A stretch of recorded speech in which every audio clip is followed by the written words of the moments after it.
I feel like there's gonna be like this little gay intro or something like that that has no context behind it. No. We're good. We're good. Yeah, talking about the gray man, Gray, Not the brown man. Anyway. But yeah, like I've seen it when it came out. You just now seeing it, and just to let you know before we talk about it, a lot of people online when this movie came out, they said it was generic, it was okay, it was just it was good but not great. You know, they just felt it was mediocre. That's what people were saying about it. Did you get that kind of vibe when you watched it? Mediocre, like who the fuck is watching these videos saying like having these weird ass reviews? That's mediocre. Like, Yeah. Okay, as an action spy movie, I guess it's comparatively speaking mediocre compared to the new shit that we've had. Like you can't compare this to John Wick, right? Yeah. Even John Wick has become mediocre because John Wick 1 and 2 were like easily the best types of spy movies that we've had in a long time. But this is a popcorn action movie. Yeah. Don't expect greatness. I don't expect this to be 007. Yeah. At the same time, this was better than the last 007 movie. Yeah, I feel the same way. The last 007, last James Bond movie to me was garbage. And this, I will say, being a fan of the character, like I pull out one of the books right now, it's decent. It was good. Like I didn't, as you were saying earlier, oh, I hated it. No, I loved this movie. I loved it. But not everything has to be like a save the world, stop the nuke plot line to make it interesting. It's the same way. That's the same thing I feel about military thrillers, because that's what I read all the time. And that's the tropes you fall into. Let's stop the terrorists. They have a bomb. You have to disarm the nuke. Or it's like a lot of tropey shit. And this, to me, I thought was good. The only problem I had with it is I think they may have went a little bit too hard when it comes to the characters, like meaning Chris Evans and Ryan Gosling. I think that's the name, right? I think Ryan Gosling, it's like, I get it, that's the character, but I remember you telling me that he plays the same person in every movie, and all that stuff. But like he didn't have the character, so I guess they had to give it to Chris Evans. Wait, this picture here. This picture here. This that's him the whole fucking movie. I said if the Rock's smoldering stare was a person, it would be Ryan Gosling. Yep. And that's how he is the whole movie. And to me, that was one thing where it's like, okay, like you could add a little bit of character. Like, come on, it's I get it, but that's how the character is in the books. He's more, he's not as talkative and things like that. But I will say this: that was my first assumption when I saw the trailer. I remember you telling me that. That has changed since watching the movie. So here's the thing.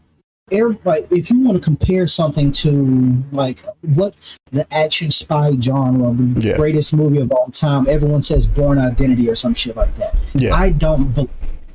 I think the Bourne Identity was amazing for what it was then. Yeah. But we can't keep comparing stuff to a movie that's outdated, that has very bad action fighting scenes in it, with a generic plot line of somebody up the food chain is always blah blah blah. Like I watched that earlier this year, and it's like it has good decent action scenes, but outside of that, it's a dry movie. Even that is. Yeah. So it's just filmography is different.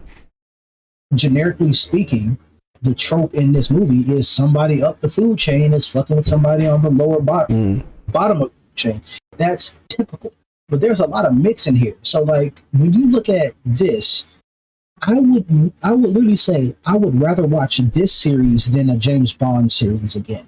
Because I feel like James Bond over the years has gotten kind of washed out. Yeah. So let's just they've done it so much that it's hard to make it interesting again, because every era of James Bond has been done, and it's hard to, 70 years of James Bond. Like 70 years. Yeah. Like if you think back all the way from like I want to see I said William Shatner. What was his name? Sometimes you gotta smack a broad. Sean Connery. Yeah, Sean Connery. Yeah. So I think even before him, because there was somebody before Sean Connery too. It was like well, I think movie wise, I mean, unless you mean like a radio show or something, I think he was the first movie. No, he wasn't the first. I promise you, he wasn't the first, because the very first movie was Casino Royale. That was the very first one, and it was not Sean Connery. Because I know if you're talking about the white guy who just had like blonde hair, I think that was Roger Moore. Yeah, maybe I was thinking Roger Moore. But Roger Moore was the other. It was Sean Connery and then Roger Moore, and then in the 80s it was Timothy Dalton. Then the guy from GoldenEye, I forget what his name is, and then Daniel Craig. So I was wrong. The very first one was Dr. No. Dr. No was, yes, Sean Connery. Yeah. He was the first James Bond. Yeah, so you're right.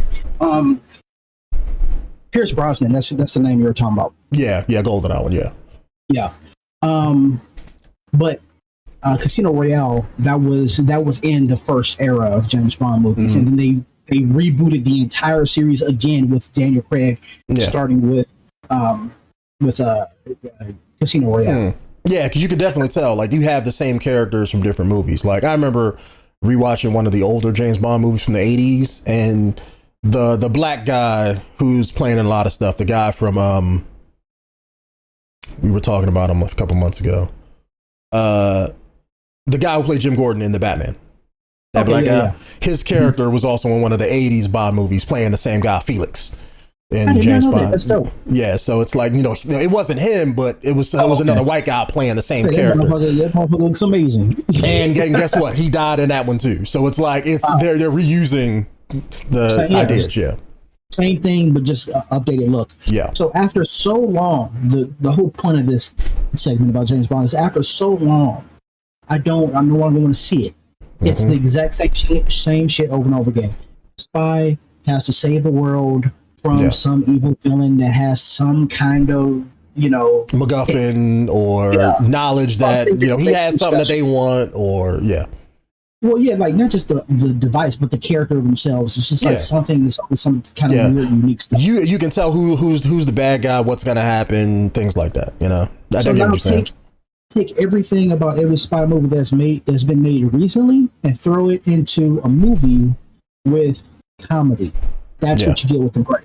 The Grey is now you're no longer 007. They've made fun of it. You know what I'm saying? Like why is your name 6? Because 007 was taken. It was like, I fucking love that joke. I was like, haha, that's funny. Because you're making fun of the same shit that that this is what this is.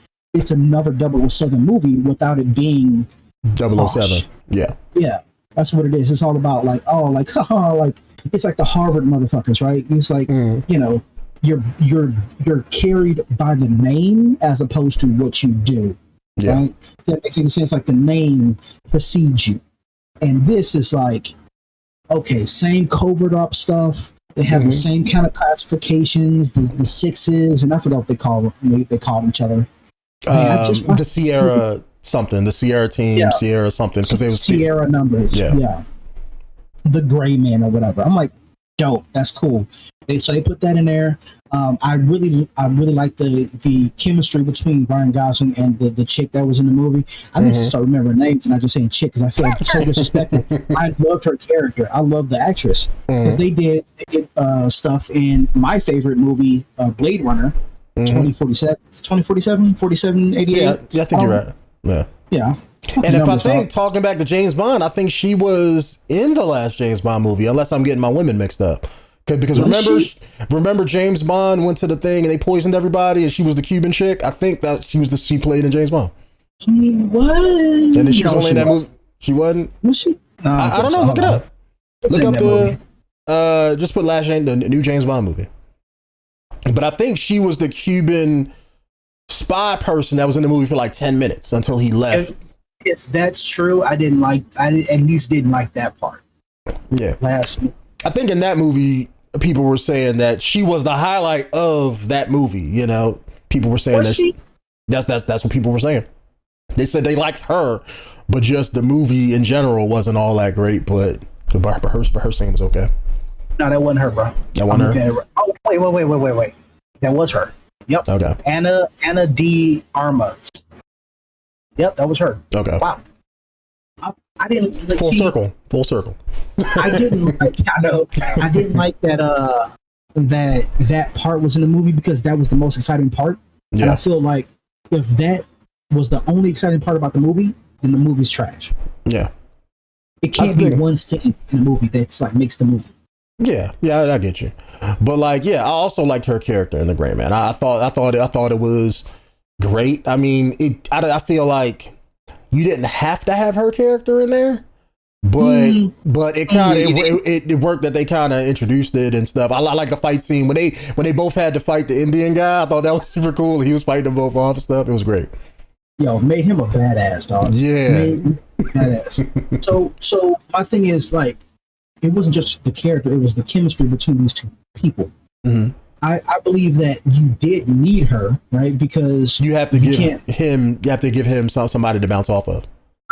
Something, because then there would be no comedy. Most of the comedy shit came from him talking to her. Yeah. Like the best comedy scene was like after that giant ass like fight with the train and everything like that. And she was like, "Are you okay?" He's like, she pulled up. Yeah. He's like, "Are you okay?" Like, yeah, I don't know. My ego's a little bruised. You know, I would like a chance to save you for once. You know, but at the same time, I don't want to see you in danger. I was like, dude, I fucking love this guy. Like, you don't see Ryan Gosling doing a lot of comedy, and his straight man comedy is perfect. Like he already has that deadpan stare, and just say the line. It's in acting, we say that shit all the time. Just say the fucking line. You don't have to add shit to it to be funny. Just say the line. The writing is gonna work for you, and he did it, bro. Yeah. The other part was like, what size shoe are you? He was like, I don't know. Like, he said something like, why? Because I'm about to put my foot in your ass, and he gets shot. Trips over. He was like, it's like a size 11. I was like, dude, I love this so much. I'm like, I hope they have more comedy. And then, the other dude, the Chris Evans, the callbacks in the movie are so great. When he first switched clothes, he was like, "You 42 regular?" And he gives him the money, right?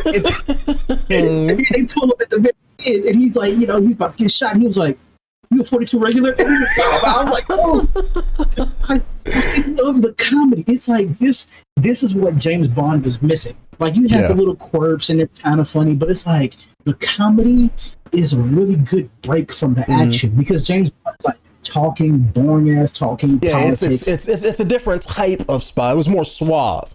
Whereas this isn't suave, but it's just modern, and it's like it's to me, people will call it quippy because that's the age of comedy and Marvel movies and all that stuff now. But I wouldn't call this quippy. It's just decent, good writing. I'm not saying it's perfect. I'm not saying it's super great, but it's good writing and enough to where you can write a comedic moment without the audience hearing it as a fucking comedy joke, And no point was I not bored with this. Yeah. Oh, wait, no, my bad. At no point was I bored with this movie. I was not bored at all. There have been parts in James Bond, I'm like, I'm just waiting on this shit to be done. Yeah. Like, can we get to the spy shit, please? Yeah. I don't want to talk anymore.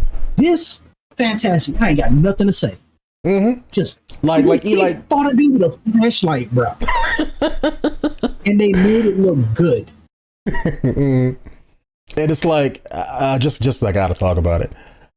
I loved and hated Chris Evans in this movie because it's like I guess with Ryan Gosling, they can't have him be that guy. So there's like, they told Chris Evans, just go 110%.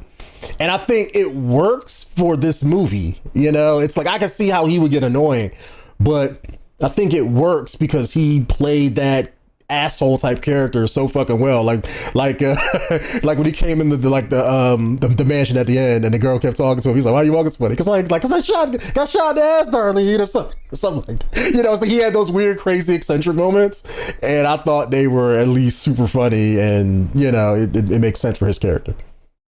You know what? When you told me he was eccentric, I thought over the top eccentric, but it wasn't. It was like, okay, I could see the kind of person he's playing. I didn't see anything wrong with that. No. Like he's just, what he reminds me of is the dude in that movie Man Who Fell to Earth. Remember the the white guy. I don't know his name, but I know what you're talking about. Yeah.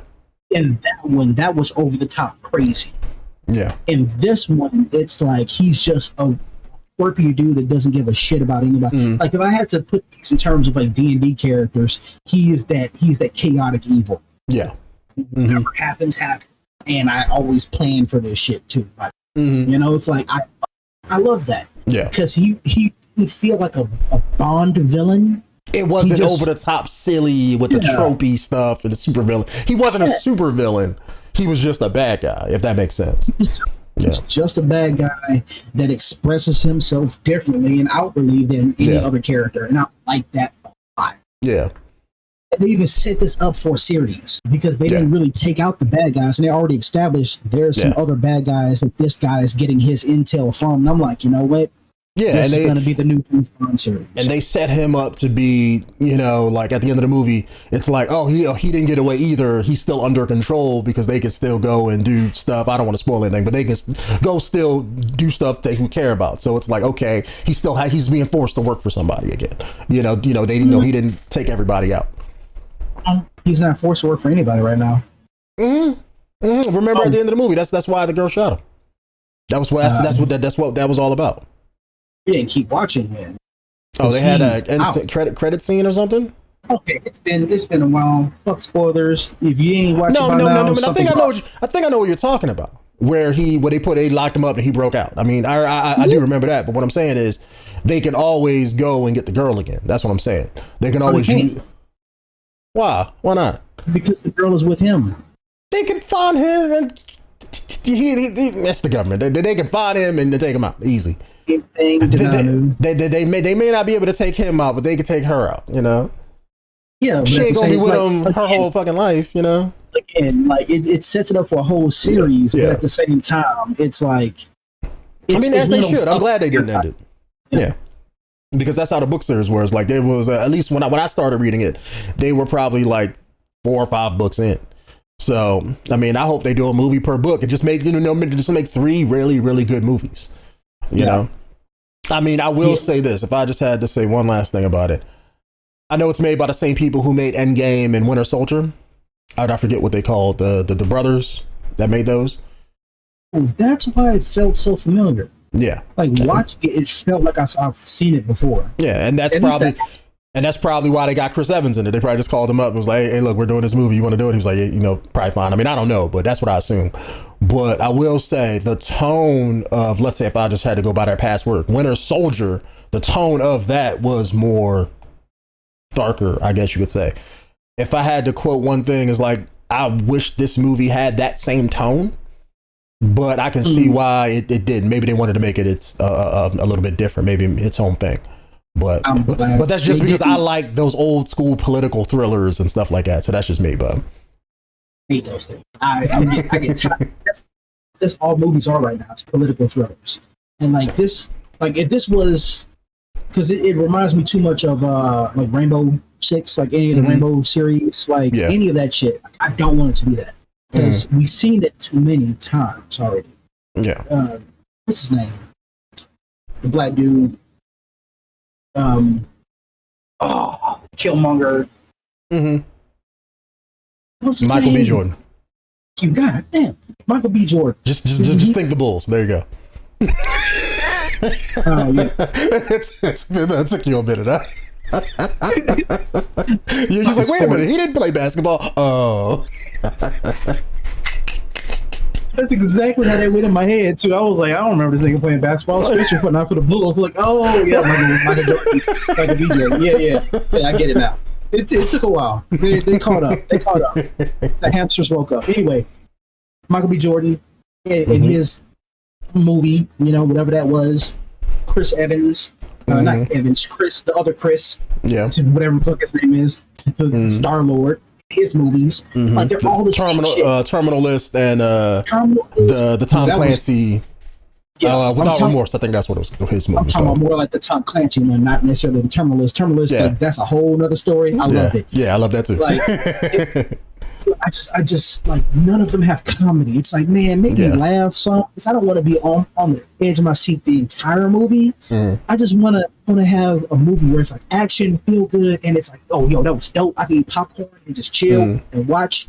and still keep up with everything. I don't need to think too hard. I think it's a balance, because you can fuck up when you do that too, because look at Marvel and some of their stuff. You can lean too much into comedy to where it hurts what you're trying to tell. But that's what I'm saying. That's why they're known for that now, because I think you can have a balance. Like, you can have a serious Marvel movie if they ever made one.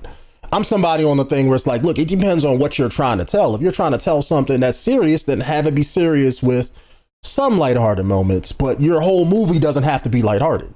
You know, you can have to have that balance, you know? That's why I like this movie so much, because the spy aspect with comedy. Yeah. And it's not like hardcore comedy like The Naked Gun or some shit like that from like the old days where you're making fun of spy movies. Yeah. This is like a spy movie where I feel like these people are at least realistic. Yeah. Like, this felt like real people that can just do extraordinary shit. John Wick doesn't even feel like a human anymore. Like, you ain't real. You know, there's like, even though you're a real person doing these moves, you know, and that's what I'm saying. One man's not gonna take out like a whole world of assassins. It's just not gonna happen, no matter what. And it's like like somebody else. Like I tell you what I did like too. What's her name? Viola Davis, the black chick. When she was like, "Oh, they coming," and she blew up her own house. You know, it's like that's something military people do, and former ex-spies and shit. It's like they plan for shit because they know that shit might happen to them. So I like that scene a whole lot. You know? Yeah. I think that in the first world where we have so much content to consume, everyone's a fucking critic. Like that shit gets old really quickly when people like, I be on Twitter and I see like, oh, the movie was trash. You can't make nothing better than this. Shut the fuck up. You know what I mean? Yeah, I don't even look at social media. Like, people's, like, even our opinions, they don't really fucking matter at the end of the day. No. It's just like, this is what I liked as a person and as a video. Yeah, and if you want to go see the movie, go see it. If you're interested in something, go watch it. You know? Yeah. But I think that people are starting to ask for too much in terms of like entertainment when you have so much shit to consume. It's like, you're lucky that you get a movie of this caliber to come out like now. You know, even if they took everything everybody said and made it into a let's say tried to make the perfect movie. We're going to take everything everybody says, make the movie perfect. And you had a perfect movie, 15 out of 10. You know, you had IGN give it like a fucking 20, you know. I mean, that's IGN. You just pay. But what I'm saying is, even if you came out with a perfect movie, people would still be bitching. People would still be saying, "Oh, your movie sucks. It should have had this. It should have had that." You can't please everybody.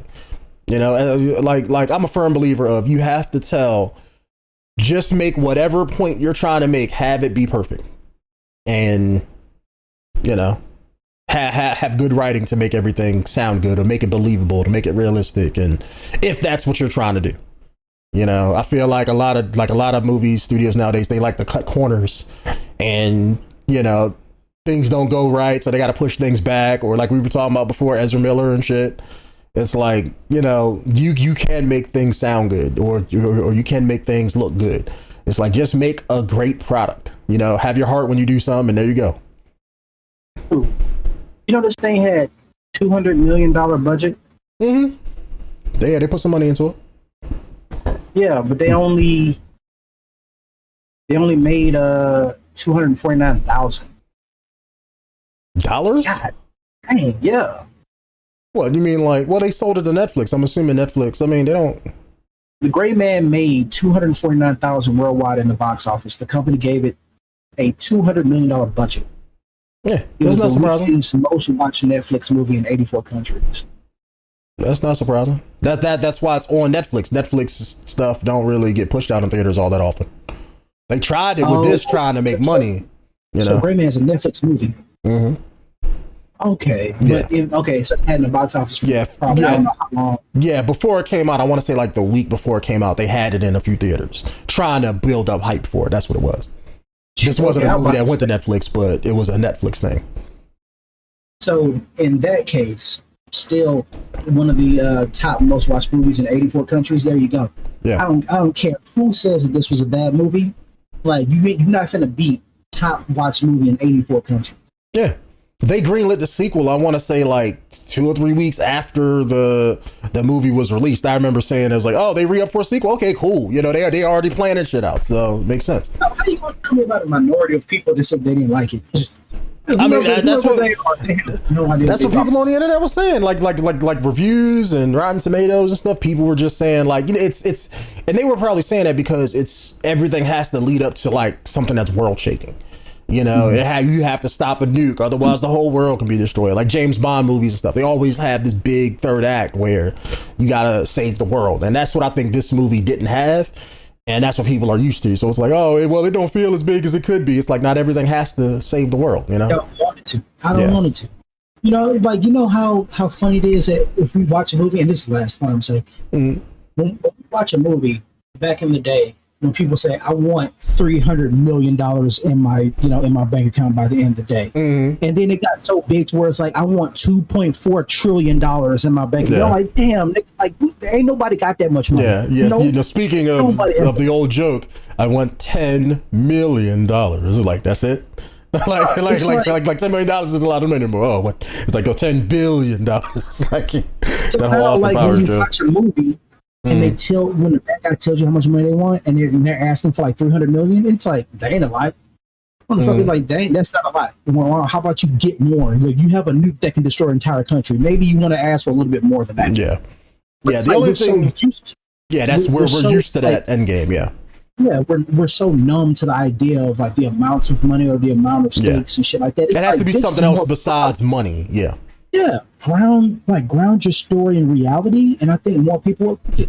Yeah, like the one thing about that I will say is I wish that, you know, like the USB drive that they was chasing them around for and stuff like that. To me, I wish that had something a little bit more incriminating. You know, because just the one guy doing some dirty shit, it's like, okay, he's using his own team to do shit. I was like, okay, that's cool and all, but that's normal CIA shit. Like give me something that would cripple America's view on the rest of the world, or that if another company got, or like another country got it, they could shut down our economy, or like, you know, like really like instead of being a first world country, knock us down to a second. I don't know what you would do information wise, but let's say something that would ruin the government's viewpoint or whatever. You know, it would be this person taking out government officials from other countries. Yeah, that's how you would do it. But like, yeah, I saw what you was talking about. It was just, and all that shit never was connected. It was just like, oh, here's pictures of some dirty shit. Yeah, he could play that off in court, you know? Yeah. Picture of this dude shaking somebody's hand. It's like, okay, who's that dude? And then my thought was like, okay, you have this little flash drive that you can't get into. She gets into it, and I'm like, nobody thought to copy the fucking information from the flash drive to another drive. You just put it back on the same flash drive and just said, yep. I'm like, you didn't email this to anybody to keep it safe? Like, when he crushed it at the end, I was like, they can't be the only copy. Like, as long as you motherfuckers had this flash drive, mailing it off from place to place, you got it. So there's nothing I can't get into. Like, yeah, but did you copy the shit? Because it's like, just saying I plugged it in, watched some videos on it. You couldn't even take a screen. OBS is a free software, bitch. You just record the pull it up on screen, record it with your cell phone. Take pictures with your cell phone. There you go.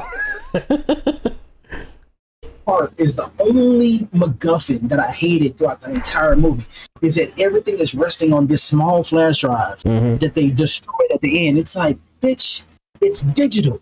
You can copy it. Like, there's no way to a flash drive unless it was a locked flash drive. But still, you can still copy the shit. Yeah. Yeah, even if you couldn't copy it from one place to another on the system, like I said, you can always use your phone to take pictures of the screen. You can't stop that, you know? I was like, that was the only thing that like got me, was like, that was a very loose stretch to keep everything it's a flimsy, it's a flimsy reason. You know, like even other movies was like, no, this data bank block, blah blah blah, has this secret encode. You need 2 keys to open. Like, okay, that makes sense. Yeah, make it an encrypted key. That way, like, oh, if you have this, you can get into this government database that they solely built to protect certain data, but you have to have that thing in order to open it up. You know, something. It's something little bit more than like, oh, he did some dirty shit. Yeah, like here's some pictures of him shaking hands and he did some crooked shit. Like, okay, so he's like any politician or any CIA guy, you know? It's like, come on, like, it's like, okay, cool. So basically, we'll have a congressional hearing, and you know he'll probably go to jail, but somebody else will take his spot and do the same dirty shit. So basically, the reasoning for killing people is almost as simple as John Wick, because you killed my puppy. Yeah, you got my flash drive. Like, okay. Those pictures are doctored. That's Photoshop. There you go. Prove it otherwise. Kill my dog. You have my flash drive. It's like, all right, let's murder. I mean, I'm just saying the dog is a better reason. I'm just saying that's your dog. Yes. So I will go on a 5-minute war spree for my dog. 5 minutes, because I can't go out and kill a bunch of people and not get stopped, because you know, fat black dude, I'm liable to get pulled over just by getting in my car and driving. Yeah, that's it. Like, hey, how do I keep getting stopped? How do they know I didn't switch cars 8 times? It's like, nigga, cuz what do you expect, bro? Well, how about you stop driving BMWs? Maybe you stop stealing sports cars. That would be, you know, steal an old Volkswagen, you know, car from like the 90s or some shit, old beat up shit. Look the part, bro. Yeah, look the part. Yeah, like, you know, like anybody gonna pull over like some car that look like it's been crashed into and shit. Like, ain't nobody gonna do that.